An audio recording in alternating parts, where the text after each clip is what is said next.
үшін мағжима, жан үшін жей, қазаққа көзі сүзбестің қамын үшін жей, арын сатпа, терін сат, адалды ізде, ғибадат пен адалдық ар үшін жей.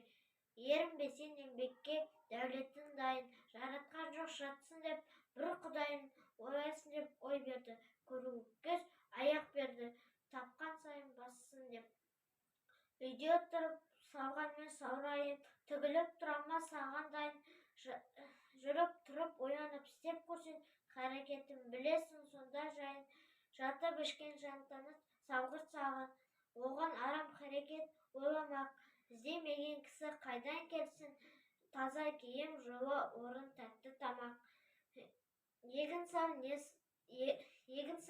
не сал, малыңды бақ, біле білмек, әрі іске шебер болмақ,